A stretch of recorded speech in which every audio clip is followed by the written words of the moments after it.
அந்த பாட்டிக்கு நம்மளுடைய சப்ஸ்கிரைபர் எல்லாரும் சேர்ந்து 5,44,000 ரூபா ஒரு தொகை திரட்டி அந்த பாட்டி இனிமேல் வாழ்க்கையில் வாடகை கொடுக்கக்கூடாது அப்படிங்கிறதுக்காக அவங்களுக்கு ஒரு லீஸ் வீடு ஏற்படுத்தி கொடுத்தாங்க. மதுரையில் கமலம் பாட்டின்னு ஒரு பாட்டியை பற்றி பதிவு பண்ணோம்.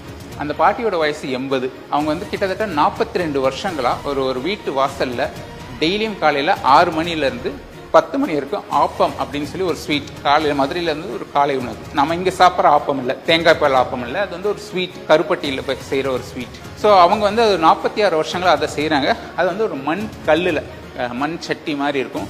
அந்த சட்டி வந்து ஒரு 2 மாதத்துக்கு வரும், அதுக்கப்புறம் உடஞ்சிரும். அவங்க அந்த சட்டியை ஒருத்தர்கிட்ட செய்கிற ஆள்கிட்ட சொல்லி அதை வாங்கி செய்கிறாங்க.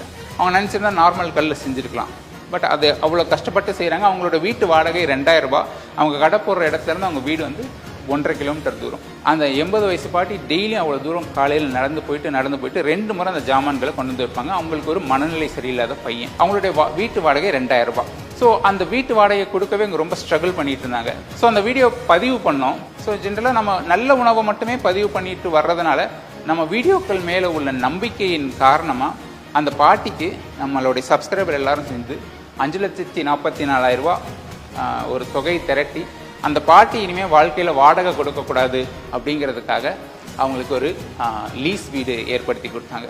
ஸோ ஒரு வீடியோ ஒருத்தருடைய வாழ்க்கையில் எவ்வளோ பெரிய மாற்றத்தை பண்ண முடியுமா அப்படிங்கிற ஒரு ஆச்சரியத்தை எங்களுக்கே முதல் முறை கொடுத்தது அந்த வீடியோ எங்களுடைய சப்ஸ்கிரைபர் மூலமாக. ஸோ அதுக்கப்புறம் நாங்கள் பண்ண பல வீடியோக்கள் மூலமாக நிறைய பேருடைய வாழ்க்கையை எங்களுடைய சப்ஸ்கிரைபருடைய ஹெல்ப் கொண்டு எங்களால் மாற்ற முடிஞ்சுது. ரொம்ப நல்ல உணவு கொடுக்குற நிறைய பேர் வெளியவே தெரியாமல் சத்தமே இல்லாமல் அவங்க வேலைகளை பண்ணிட்டு இருக்காங்க. ஆனால் இப்போ ஆக்சுவலாக இப்போ நல்ல உணவு கொடுக்கணும்னு நினைக்கிறாங்க, பட் அவங்க கையில் காசு இல்லை. ஏன்னா அந்த நல்ல உணவை போய் சாப்பிட்றதுக்கான மனிதர்கள் ரொம்ப குறைவாக இருக்காங்க.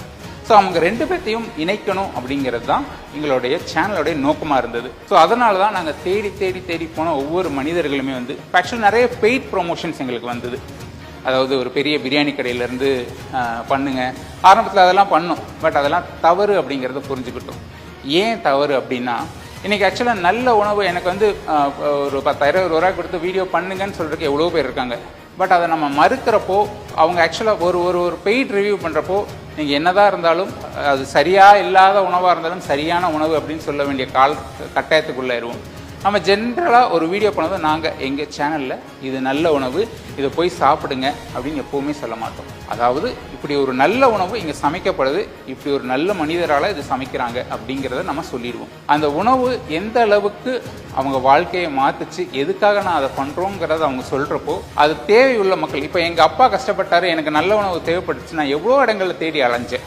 நிறைய, அதாவது ஒரு மருந்துக்காகவும் நல்ல உணவுக்காகவும் நானும் எங்கள் அண்ணனும் நிறைய இடங்களில் தேடி அலைஞ்சோம். ஸோ அந்த மாதிரி எல்லா நாளும் எல்லாருக்கும் ஏதோ ஒரு நாள் ஏதோ ஒரு அப்பா வந்து ஹாஸ்பிட்டலில் கஷ்டப்பட்டுட்டு தான் இருக்காங்க. அவங்களுடைய மகன்கள் தேடிட்டு தான் இருக்காங்க, மகள்கள் தேடிட்டு தான் இருக்காங்க. ஸோ நம்ம இன்னைக்கு நான் போடுற ஒரு நல்ல பதிவு இன்னைக்கு ஒரு 1000 வியூஸ் கூட போயிருக்கலாம். பட் நாளைக்கு ஒருத்தர் அந்த உணவை தேடி போகிறப்போ அந்த நல்ல உணவுக்கு அது ஒரு அட்ரஸாக இருக்கும் அப்படின்னு நாங்கள் முடிவு பண்ணோம்.